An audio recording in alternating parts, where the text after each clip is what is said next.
درود ان پر۔ حضرت عبداللہ بن عباس رضی اللہ تعالی عنہ سے روایت ہے، آپ صلی اللہ علیہ وآلہ وسلم نے فرمایا، ابو سفیان بن حرب رضی اللہ تعالی عنہ نے ان سے بیان کیا کہ ہرقل شاہ روم نے انہیں قریش کی ایک جماعت سمیت بلوایا۔ یہ جماعت صلح حدیبیہ کے تحت رسول اللہ صلی اللہ علیہ وآلہ وسلم اور کفار قریش کے درمیان طے شدہ عرصہ امن میں ملک شام بغرض تجارت گئی ہوئی تھی۔ یہ لوگ ایلیا یعنی بیت المقدس میں اس کے پاس حاضر ہو گئے۔ ہرقل نے انہیں اپنے دربار میں بلایا۔ اس وقت اس کے ارد گرد روم کے رئیس بیٹھے ہوئے تھے۔ پھر اس نے ان کو اور اپنے ترجمان کو بلا کر کہا، یہ شخص جو اپنے آپ کو نبی سمجھتا ہے، تم میں سے کون اس کا قریبی رشتہ دار ہے؟ ابو سفیان نے کہا، میں ان کا سب سے زیادہ قریب النسب ہوں۔ تب ہرقل نے کہا، اسے میرے قریب کر دو اور اس کے ساتھیوں کو بھی قریب کر کے اس کے پس پشت بٹھاؤ۔ اس کے بعد ہرقل نے اپنے ترجمان سے کہا، ان سے کہو کہ میں اس شخص سے اس آدمی یعنی نبی صلی اللہ علیہ وآلہ وسلم کے متعلق سوالات کروں گا۔ اگر یہ غلط بیانی کرے تو تم لوگوں نے اسے جھٹلا دینا ہے۔ ابو سفیان رضی اللہ تعالی عنہ کہتے ہیں، اللہ کی قسم اگر جھوٹ بولنے کی بدنامی کا خوف نہ ہوتا تو میں آپ کے متعلق یقیناً جھوٹ بولتا۔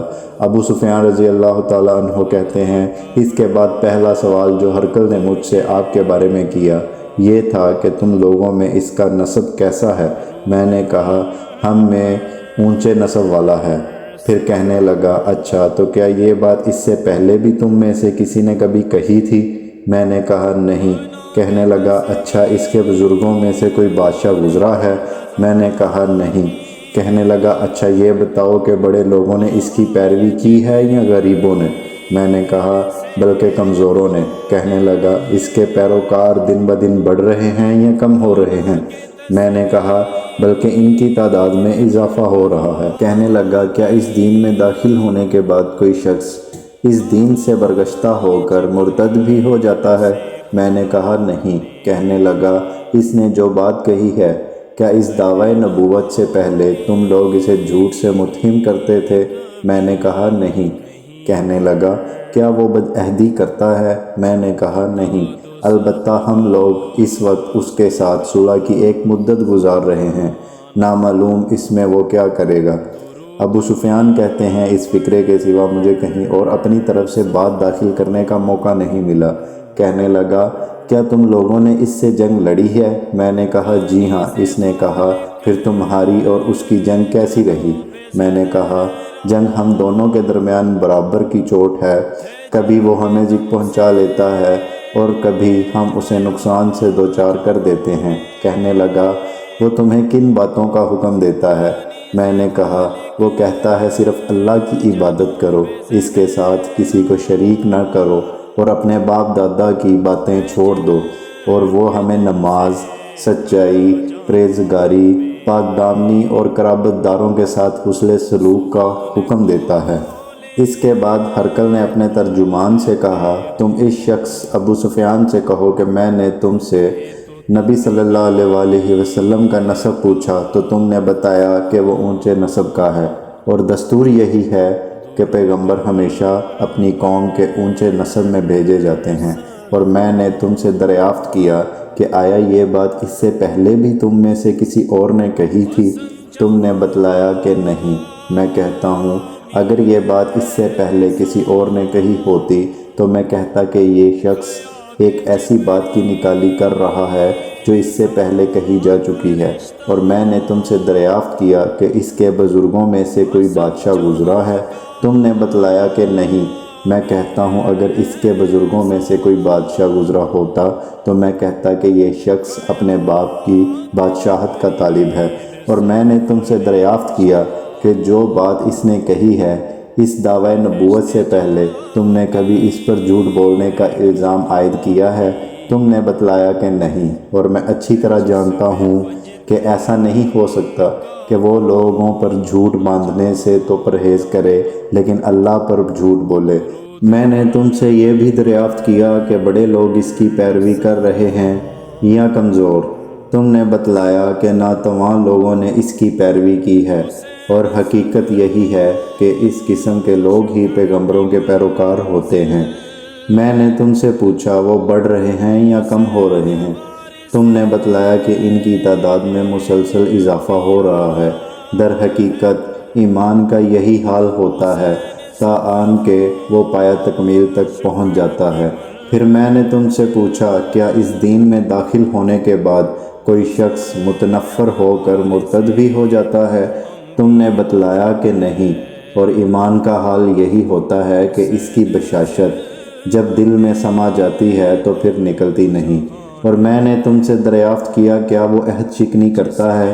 تم نے بتلایا کہ نہیں، اور رسول ایسے ہی ہوتے ہیں، وہ دھوکہ نہیں کرتے۔ میں نے تم سے یہ بھی پوچھا وہ تمہیں کن باتوں کا حکم دیتا ہے؟ تو تم نے بتلایا کہ وہ اللہ کی عبادت کرنے اور اس کے ساتھ کسی کو شریک نہ ٹھہرانے کا حکم دیتا ہے، تمہیں بت پرستی سے منع کرتا ہے اور نماز، سچائی، پرہیزگاری اور پاک دامنی اختیار کرنے کے متعلق کہتا ہے۔ لہٰذا جو کچھ تم نے بتایا اگر وہ صحیح ہے تو یہ شخص بہت جلد اس جگہ کا مالک ہو جائے گا جہاں میرے یہ دونوں قدم ہیں۔ میں جانتا تھا کہ یہ نبی آنے والا ہے، لیکن میرا یہ خیال نہ تھا کہ وہ تم میں سے ہوگا۔ اگر مجھے یقین ہوتا کہ میں اس کے پاس پہنچ سکوں گا تو اس سے ملاقات کی زحمت ضرور اٹھاتا، اور اگر میں اس کے پاس مدینہ میں ہوتا تو ضرور اس کے پاؤں دھوتا۔ اس کے بعد ہرقل نے رسول اللہ صلی اللہ علیہ وآلہ وسلم کا وہ خط منگوایا جو آپ نے دحیہ کلبی رضی اللہ تعالیٰ عنہ کے ذریعے سے حاکم بصرہ کے پاس بھیجا تھا، اور اس نے وہ خط ہرقل کو پہنچا دیا تھا۔ ہرقل نے اسے پڑھا۔ اس میں لکھا تھا، شروع اللہ کے نام سے جو بڑا مہربان نہایت رحم کرنے والا ہے۔ اللہ کے بندے اور اس کے رسول محمد صلی اللہ علیہ وآلہ وسلم کی طرف سے ہرقل عظیم شاہ روم کے نام، اس شخص پر سلام جو ہدایت کی پیروی کرے۔ اس کے بعد میں تجھے کلمہ اسلام، لا الہ الا اللہ محمد رسول اللہ کی دعوت دیتا ہوں۔ مسلمان ہو جا تو محفوظ رہے گا، اللہ تعالیٰ تجھے دوہرا اجر دے گا۔ اگر تجھے یہ بات نہ ماننے تو تیری رعایا کا گناہ بھی تجھی پر ہوگا، اور اے اہل کتاب ایک ایسی بات کی طرف آ جاؤ جو ہمارے اور تمہارے درمیان یکساں ہے۔ ہم اللہ کے سوا کسی اور کی عبادت نہ کریں اور اس کے ساتھ کسی کو شریک نہ ٹھہرائیں، اور ہم میں سے کوئی اللہ کے سوا ایک دوسرے کو اپنا کارساز نہ سمجھے۔ چنانچہ اگر یہ لوگ اعراض کریں تو صاف کہہ دو کہ گواہ رہو ہم تو فرما بردار ہیں۔ ابو سفیان رضی اللہ تعالیٰ عنہ نے کہا جب ہرقل جو کہنا چاہتا تھا کہہ چکا اور خط پڑھ کر فارغ ہوا تو وہاں آوازیں بلند ہوئیں اور بہت شور مچا اور ہم باہر نکال دیے گئے۔ میں نے باہر آ کر اپنے ساتھیوں سے کہا ابو کبشہ کے بیٹے کا معاملہ بڑا زور پکڑ گیا ہے، اس سے تو رومیوں کا بادشاہ بھی ڈرتا ہے۔ اس روز کے بعد مجھے برابر یقین رہا کہ اس رسول کا دین غالب آ کر رہے گا، یہاں تک کہ اللہ تعالیٰ نے میرے اندر اسلام جاگزین کر دیا۔ ابن ناطور جون ایلیا کا گورنر، ہرقل کا مصاحب اور شام کے عیسائیوں کا پادری تھا، بیان کرتا ہے کہ ہرقل جب ایلیا بیت المقدس آیا تو ایک روز صبح کے وقت رنجیدہ خاطر بیدار ہوا۔ اس کے کچھ مصاحب کہنے لگے ہم دیکھتے ہیں کہ آپ کی طبیعت کچھ بجھی بجھی ہے۔ ابن ناطور نے کہا ہرقل ماہر نجومی اور ستارہ شناس تھا۔ جب لوگوں نے اس سے پوچھا تو کہنے لگا میں نے آج رات ستاروں پر ایک نگاہ ڈالی تو دیکھتا ہوں کہ ختنہ کرنے والوں کے بادشاہ کا ظہور ہو چکا ہے۔ بتاؤ ان دنوں کون لوگ ختنہ کرتے ہیں؟ مصاحب کہنے لگے یہودیوں کے سوا کوئی ختنہ نہیں کرتا، ان سے فکر مند ہونے کی بالکل ضرورت نہیں۔ آپ اپنے اہل علاقہ کو پروانہ بھیج دیں کہ وہ وہاں کے تمام یہودیوں کو مار ڈالیں۔ اس گفتگو کے دوران میں ہرقل کے سامنے ایک شخص پیش کیا گیا جسے شاہ غسان نے بھیجا تھا، اور وہ رسول اللہ صلی اللہ علیہ وآلہ وسلم کا حال بیان کرتا تھا۔ جب ہرقل نے اس سے تمام معلومات حاصل کر لیں تو کہنے لگا اسے لے جاؤ اور دیکھو کہ اس کا ختنہ ہوا ہے یا نہیں۔ لوگوں نے اسے دیکھا اور ہرقل کو بتایا کہ اس کا ختنہ ہوا ہے۔ ہرقل نے اس سے دریافت کیا عرب ختنہ کرتے ہیں؟ اس نے کہا ہاں وہ ختنہ کرتے ہیں۔ تب ہرقل نے کہا یہی شخص پیغمبر اس امت کا بادشاہ ہے۔ جس کا ظہور ہو چکا ہے۔ پھر ہرقل نے اپنے علم میں ہم پلہ ایک دوست کو رومیہ میں خط لکھا اور خود حمص روانہ ہو گیا۔ ابھی حمص نہیں پہنچا تھا کہ اسے اپنے دوست کا جواب موصول ہو گیا۔ اس کی رائے بھی رسول اللہ صلی اللہ علیہ وآلہ وسلم کے ظاہر ہونے میں ہرقل کے موافق تھی کہ آپ نبی صلی اللہ علیہ وآلہ وسلم برحق ہیں۔ آخر حمص پہنچ کر اس نے روم کے سرداروں کو اپنے محل آنے کی دعوت دی۔ جب وہ لوگ آ گئے پھر اس نے حکم دے کر دروازے بند کروا دیے۔ پھر بالا خانے سے انہیں دیکھا اور کہنے لگا، روم کے لوگوں، اگر تم اپنی کامیابی، بھلائی اور بادشاہت پر قائم رہنا چاہتے ہو تو اس پیغمبر کی بیعت کر لو۔ یہ اعلان حق سنتے ہی لوگ جنگلی گدھوں کی طرح دروازوں کی طرف دوڑے۔ دیکھا تو بند تھے۔ جب ہرقل نے ان کی نفرت کو دیکھا اور ان کے ایمان لانے سے مایوس ہوا تو کہنے لگا، ان سرداروں کو میرے پاس لاؤ۔ جب وہ آئے تو کہنے لگا، میں نے ابھی جو بات تمہیں کہی تھی وہ صرف آزمانے کے لیے تھی کہ دیکھو تم اپنے دین پر کس قدر مضبوط ہو۔ اب میں دیکھ چکا۔ تب تمام حاضرین نے اسے سجدہ کیا اور اس سے راضی ہو گئے۔ یہ ہرقل کے ایمان لانے کے متعلق آخری حالات ہیں۔ صحیح بخاری حدیث نمبر 7۔